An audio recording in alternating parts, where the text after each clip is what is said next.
Steve, Andre, mostly Steve mentioned, all the fouls in the second half and kind of made it difficult. I mean, was that a hard game to play in the second half? Yeah. I mean, I feel like, being on the other side, when they call a ticky-tack foul one way, and after that, a guy like me in the corner when I get fouled, and then after that, of course, we get a turnover, and, then they get a fast break, and they score and one, and, we don't get nothing out of that, but, I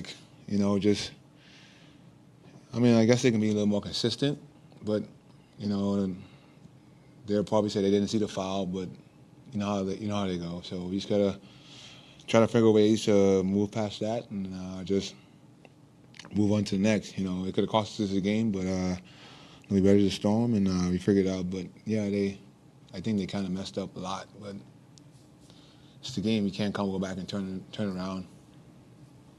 How do you feel? I mean, overall, you guys played. I mean, obviously, it's another. I think we played great until they started doing that. I think they tried to junk up the game, and I know hats off to Memphis, they was aggressive. But I just think that when they call ticky-tack fouls on one side, they got to call it back on the way. You can't just reward them because we're up by 15 or up by 17. I think if we deserve a call, we should get it. That's all I'm saying.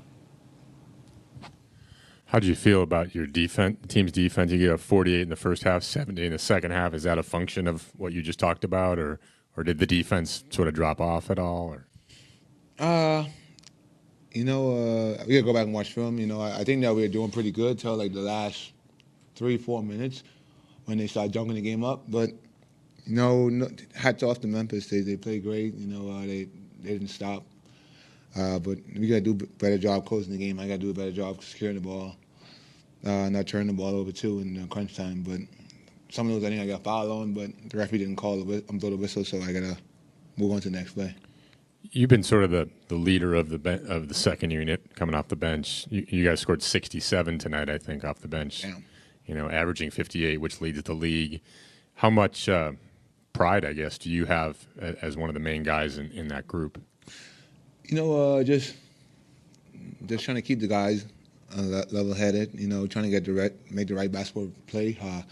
Especially when we mix match and when playing with the starters too, just keeping everybody even-keeled and just playing basketball the right way, but keeping the pace up and trying not to give up the lead when the starters will lead because you don't want to put the starters to deficit, And but I think we all did a great job back and forth keeping the lead and in the third going to the fourth to the last 5 minutes, I feel like we take the gas off the pedal.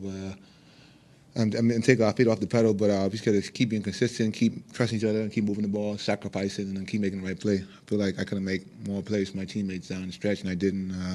Watch film, learn, grow from that, and keep moving on. In the NBA Cup, the margin of victory matters, and it seemed clear that they were really playing till the end, calling timeouts, fouling. How much of a different feel does that give a game? That's where we at right now. But it was fun, I like it. I want to score till the end too. So, but I said they did a good job managing the game late. I said they was aggressive, and the referee called in their favor. And I feel like we're up by 17-15, and the referee didn't give us the benefit of the doubt. So we just gotta find ways to be more aggressive and don't be soft with the ball. Thank you.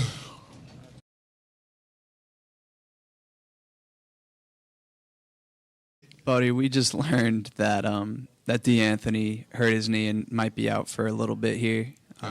Timetable is unclear, but what does his absence mean for the team? I mean, first of all, it's in Philly, trying to get right this all the time. He works so hard. I know. Every day he comes in 2 hours before, get his treatment, works his butt off. For him to be out in a couple of weeks, just got to stay the course with him, keep his faith. And when he comes back, he's come back better. We have a great training staff here, and they've got him right. So I know he'll work hard to get back. But that's a loss. It's going to be, they say strength in numbers, but his vibe, his energy, his smile, being around the locker room, the guys on the court, he's going to be missed, of course, but his energy is always there. So he brings that same vibe to the bench, and even when we were out this couple of games, he made his presence felt. So it was the next man up mentality. Steve always preached about the strength and we have the depth in our bench, and we're just looking forward to it. Buddy, you played against Steph for a lot of years. What do you think about what happened Tuesday night against the Mavericks? Yeah, it was just remarkable. Just watching it, even when you're not playing against him and you're watching him, it's always amazed because as a shooter, you just see the things he do with the basketball, not just catching and shooting, but dribbling the ball and shooting the ball, and he doesn't feel like he's from this world. He's from a different universe. But he's a special man. He's a great talent, and he's a great human being, and he works his butt off, and the game rewards that. That's the other part of the question I was going to ask you. You've been around now for 6 weeks. What are you seeing from him when it's not a game? Oh, he works his butt off, and once you work as hard as him, he really works hard. Like they say, like people works, he really works. He's like every move is like 110% hard, and you see why he's so great. When you work as hard as him, I work hard. I'm not gonna lie. When I see like, God damn, I thought I'm working hard, and Steph is out here just, he just out there just giving his all and like sweating, and like he just fatigue. You can see it on his face, and the game awards like greatness. And it shows. We've seen you so far this year. You mentioned you think you work hard, and we've seen you this year get up so many shots, on the road when we get to practice here. How many shots do you take a day from three? It's just not about the shots. It's all about the comfort. Until I'm done. I get to ask that question all the time. It's all about being comfortable. Until I get comfortable, I'm not gonna go to shoot 10 shots and I got 10 shots to spot. You can shoot 10 shots and make all 10, but does it feel right? And if as a shooter, as a basketball player, it doesn't feel right, and you want more reps. And when I'm working out with people, it's we have coaching staff here, right? Steve does a good job of rotating the coaching staff. So probably next 2 weeks, I have another coach staff member is going to be my shooting coach. And there was 7 spots. I was 7 each spot. We can't do that. We got let's go for maybe 15, 20 until I feel comfortable. And if it doesn't feel right, I'm gonna keep staying and shooting, or if I have a start time, I'm gonna come back and keep working that spot, because it's all about being comfortable and letting the ball feel good in my hands. At what point does it typically feel comfortable? You never know. And I'm gonna be there for an hour and a half, hour 45 the most. And you don't want to overwork yourself too, because it's a long season. But the mental state that you put my mind through just makes me feel right. Just so when I go home, I can be at peace. I won't have to think about it when I go home. And if I do think about it, if I don't feel right, I just come back at nighttime and shoot again. You talked about sort of what you guys lose with the Anthony's injury. How does it sort of scramble the rotation too? Steve's talked about how he really liked these last 2 games, how Melt fit in the starting lineup, and everybody was sort of finding their spot. You got JK coming off the bench for scoring. Yeah. Does it scramble things a bit for him to be out? Nah, man. Steve, he's been in 20 finals. He's he's been a part of a lot of winning basketball. He knows what he's doing. That's why he's the head coach. He understands in his players' tendency, and he knows what fits right. So you just got to trust him and just go with his decision. But he does a good job of getting the guys ready. We have no problem with that. It doesn't matter who starts, come to the bench. We all like each other. We all like our position. We just got to play for each other, play together, and sacrifice, and play our minutes hard. And one other kind of off-the-wall question. It looked like at one point during the game the other night, there was a ball knocked out of bounds, and the ref turned to the bench, and he asked for the ball you were holding. Do you remember that? Yeah, I should have switched it. I might have probably shot the ball better. Has that happened before? No, you shouldn't even talk about that.